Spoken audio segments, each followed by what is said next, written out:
Dear student, chemical kinetics के lecture number 8 में एक बार आपका पुनः स्वागत है। लास्ट लेक्चर में हमने डिस्कस किया था रेट लॉ या रेट एक्सप्रेशन को, जो कि एक्सपेरिमेंटली डिटरमाइन किया जाता है। यह एक मैथमेटिकल एक्सप्रेशन है जो कि किसी भी रिएक्शन के रिएक्शन रेट और रिएक्टेंट्स के कंसंट्रेशन के बीच एक गणितीय संबंध स्थापित करता है। आज हम इसी रेट लॉ या रेट एक्सप्रेशन पर बेस्ड केमिकल रिएक्शन की एक इंपोर्टेंट प्रॉपर्टी, जिसे हम कहते हैं ऑर्डर ऑफ रिएक्शन, उसको डिस्कस करने जा रहे हैं। तो चलिए शुरुआत करते हैं आज के लेक्चर की। जैसा कि हम जानते हैं, अगर कोई जनरल रिएक्शन है ए प्लस बी इक्वल टू सी, तो इस जनरल रिएक्शन के लिए एक्सपेरिमेंटली एक रेट एक्सप्रेशन डिटरमाइन किया जाता है और उसे इस तरीके से रिप्रेजेंट किया जाता है। Reaction rate equal to rate constant into reactant A concentration की power X into concentration of B की पावर वाई। इस तरीके से ये एक्सपेरिमेंटली डिटरमाइन हमारा क्या है, रेट लॉ या रेट एक्सप्रेशन है।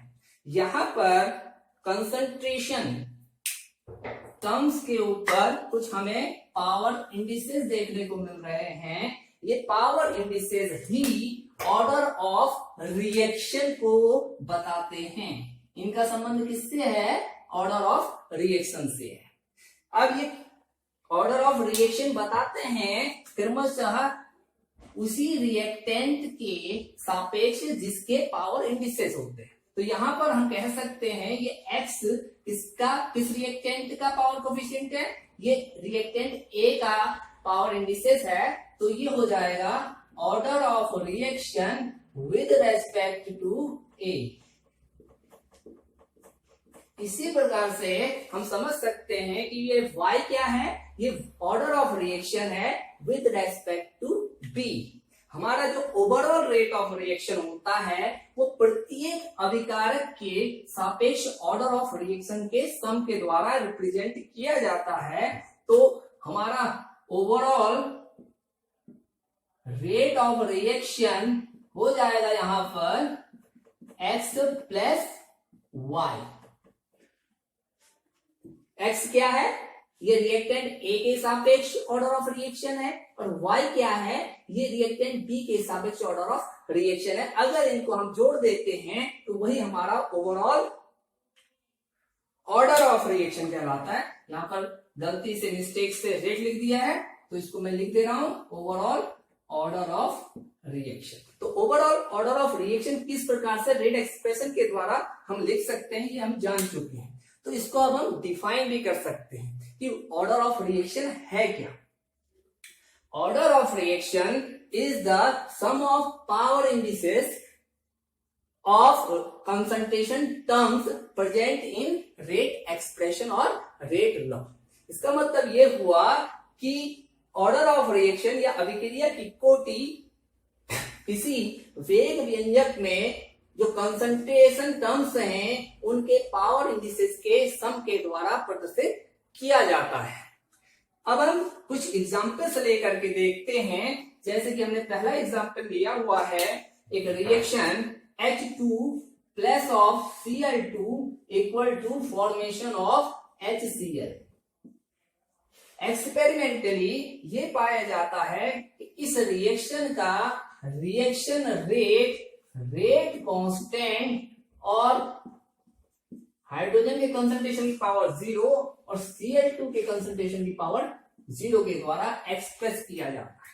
तो ये रिलेशन हमें ये बता रहा है कि रिएक्शन रेट न तो हाइड्रोजन के कंसंट्रेशन पर डिपेंड कर रहा है और न ही Cl2 के कंसंट्रेशन पर डिपेंड कर रहा है। अगर हम इनके पावर इंडिसेस को जोड़ देते हैं, ऐड कर देते हैं, तो हमें ओवरऑल ऑर्डर ऑफ रिएक्शन मिल जाता है 0।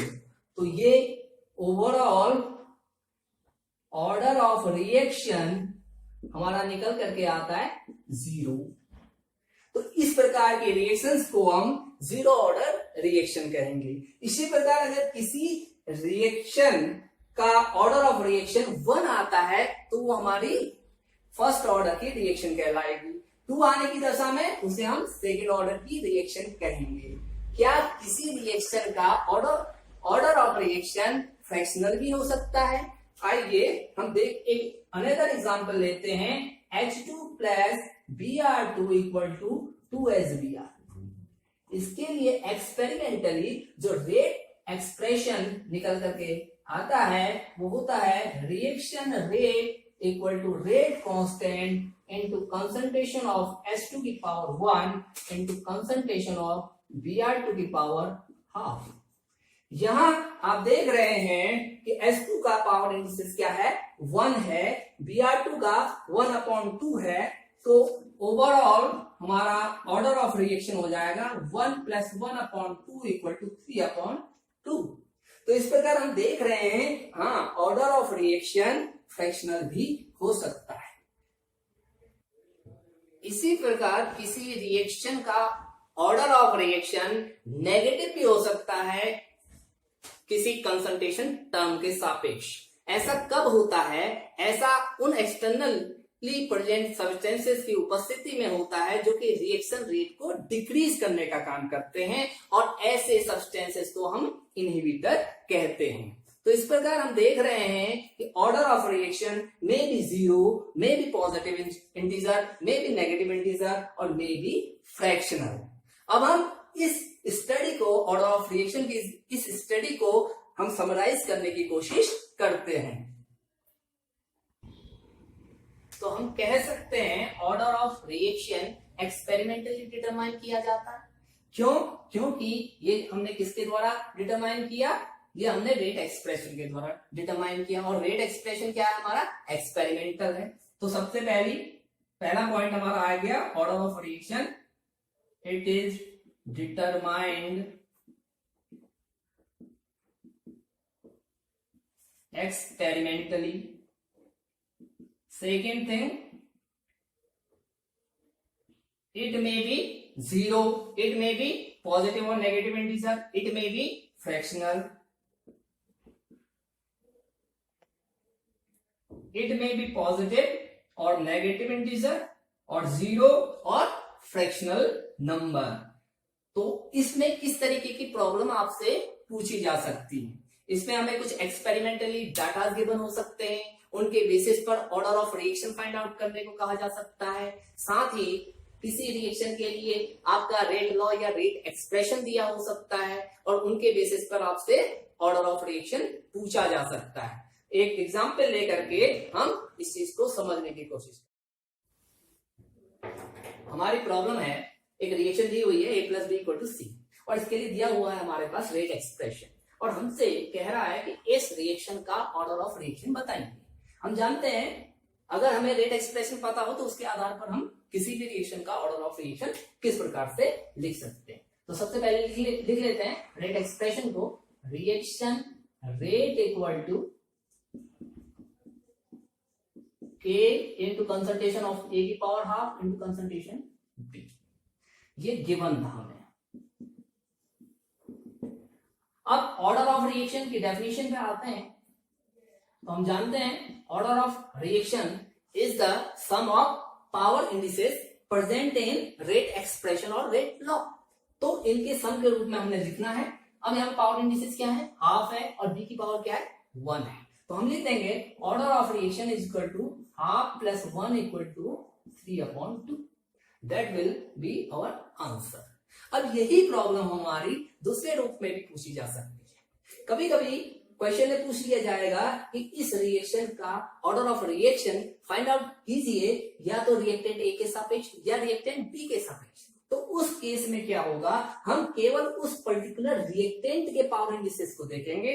जैसा कि यहाँ पर अगर पूछ लिया जाता कि ए रिएक्टेंट के सापेक्ष ऑर्डर ऑफ रिएक्शन क्या होगा, तो क्या हो जाएगा? हाफ हो जाएगा। क्यों? क्योंकि कंसंट्रेशन ऑफ ए का पावर इंडिसेस क्या है? हाफ है। इसी प्रकार अगर रिएक्टेंट बी के सापेक्ष ऑर्डर ऑफ रिएक्शन निकालने को कहा जाता तो हम क्या कह देते, वह क्या होगा? 1 होगा, क्योंकि यहाँ पर पावर इंडिसेस क्या है? 1 है। तो आई थिंक अब आप ओटी पे आधारित प्रॉब्लम्स को सॉल्व कर सकेंगे।